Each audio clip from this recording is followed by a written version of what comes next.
تضيء الكون ومعك أقرب إلى الله نكون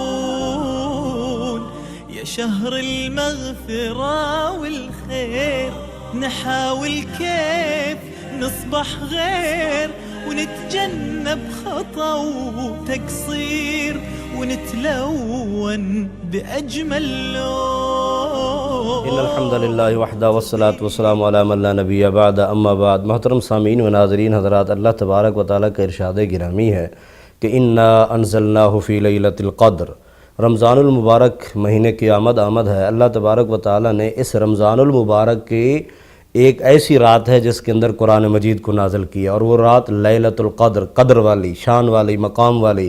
اور اللہ نے خود ہی فرمایا وما ادراک لیلۃ القدر. آپ کو پتہ ہے کہ لیلۃ القدر کیا ہے؟ وہ ہے کہ لیلۃ القدر خیر من الف شہر، جو 1000 سال کی عبادت سے افضل ہے. یہ کہاں ہوتی ہے؟ یہ آخری 10 دنوں کے جو طا کراتے ہیں، 21، 23، 25، 27 اور 29. افسوس یہ ہے کہ بعض ہمارے بھائی صرف 27 رات کو پکڑ لیتے ہیں کہ یہی ہی لیلۃ القدر ہے، ہر سال اسی کو ہی آتی ہے. ایسی بات نہیں. ایک سال نبی علیہ السلام کی زندگی میں 27 کو ہی آئی تھی اور ایک سال 21 کو بھی تھی. لیکن آپ نے اس کی ایک علامتیں بتائیں جو ہمیں پورے احادیث کا ذخیرہ پڑھنے کے بعد 2 چیزیں ملی ہیں کہ لیلۃ القدر کی علامتیں وہ کیا ہیں. نبی علیہ السلام نے فرمایا جس رات اگر لیلۃ القدر ہوگی وہ رات خوشگوار ہوگی، پر رونق ہوگی. اور دوسری علامت کہ صبح جس رات جو گزری ہے لیلۃ القدر کی، صبح کا جو سورج طلوع ہوگا وہ ایک پلیٹ نما ہوگا، اس کی کرنیں اور شعاعیں وہ نہیں ہوں گی. یہ 2 علامتیں حدیث کے اندر ملتی ہیں. باقی کچھ لوگ کہتے ہیں روشنی ہے، یہ ہے، وہ ان کے تجربات ہیں، باقی شریعت نے کچھ نہیں بتایا.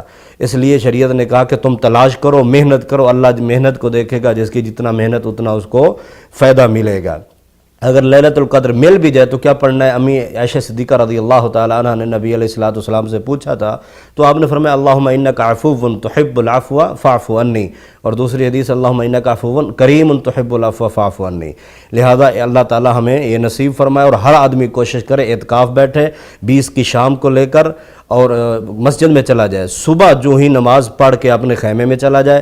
خیمہ لگانا بھی جائز ہے، نبی صلی اللہ علیہ وسلم نے خیمہ لگایا، عورتوں کا بھی خیمہ لگایا، عورتیں بھی اعتکاف بیٹھ سکتی ہیں. نبی علیہ السلام نے اپنی نبوت کے بعد ہر سال اعتکاف بیٹھے، حتیٰ کہ ایک سال نہیں بیٹھ سکے، دوسرے سال 20 دن بیٹھے. اسی طرح آپ کے بعد آپ کی بیویاں بیٹھتی رہیں. آج بھی کوئی عورت اعتکاف بیٹھنا چاہتی ہے تو وہ اپنے گھر میں نہیں بیٹھ سکتی، اس مسجد میں بیٹھے گی، مدرسے میں، جہاں عورتوں کے لیے اہتمام ہوگا. گھروں کے اندر بالکل شریعت کے اندر اس کی گنجائش موجود نہیں ہے. اسی طرح اعتکاف کی حالت میں بعض جو ہے نا کپڑا ڈال دیتے ہیں، بات نہیں کرنی، کسی کو چابی دینی کرنی، کوئی ضرورت کی بات کچھ نہیں. آپ بات کر سکتے ہیں ضرورت کی، لیکن فضولیات سے بچنا ہے، قرآن کثرت سے پڑھنا ہے. اسی طرح اگر میت آ گئی ہے مسجد میں تو جنازہ پڑھ سکتا ہے، مریض آ گئے تو عیادت کر سکتا ہے، ورنہ باقی اپنے آپ کو زیادہ صوفیوں کی طرح پابند کر کے بٹھانا بھی بالکل ہی کوئی بات نہیں کرنی. نہیں، بعض ساتھی وہاں مسجد میں رہتے ہیں، اطلام ہو جاتا ہے، کوئی مشکل نہیں، متاثرہ جگہ کو دھو کر اسی کپڑوں میں نماز پڑھ سکتا ہے، روزہ اس کا باہر رہے گا، اعتکاف بھی اس کا باہر رہے گا، فضولیات فون پہ نہیں رہیں گی. اس کے بعد انسان جو ہی عید کا چاند نظر آئے گا شوال کا تو وہ اپنے گھر چلا جائے گا. تو گھر جو ہی جائے گا اور عید کی تیاری کرے گا. عید کی تیاری کیا ہے؟ نبی علیہ السلام صاف ستھرے کپڑے پہنتے تھے اور خوشبو لگاتے تھے. اس کے بعد آپ صاف ستھرے، یعنی پہلے تو نئے نہیں تو پھر صاف ستھرے. اور اس کا وقت جو ہے سورج طلوع ہونے کے بعد، یعنی 1 نیزے کے برابر اوپر آ جائے تو اس وقت عید نماز پڑھی جاتی ہے.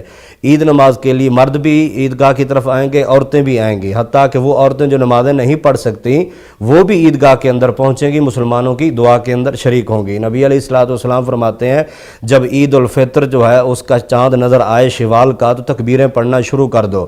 اور اسی طرح جو ہے عید الاضحیٰ 2 روایتیں، ایک روایت جو 1 ذی الحج کو شروع کر دو، وہ روایت صحیح نہیں ہے، اور 9 ذی الحج کی شام کو تکبیریں پڑھنا صحیح بخاری کی یہ روایت صحیح ہے. تکبیریں پڑھنی ہیں اونچی آواز میں. جب عید گاہ کی طرف آنا ہے تو اونچی آواز میں پڑھتے آنا، اور واپسی بھی اونچی آواز میں پڑھتے جانا ہے. آتے وقت راستہ اور ہو، جاتے وقت راستہ اور ہو، تاکہ یہ گواہیاں زیادہ ہوں اور یہ اسلام کا اور تکبیرات تسبیحات کا پیغام زیادہ لوگوں تک پہنچے. اسی طرح عیدگاہ کے اندر آ کے صرف بیٹھ جانا ہے، تکبیرات کثرت سے پڑھنی ہے. 2 رکعت نماز ہو گئی بغیر تکبیر بغیر اقامت کے،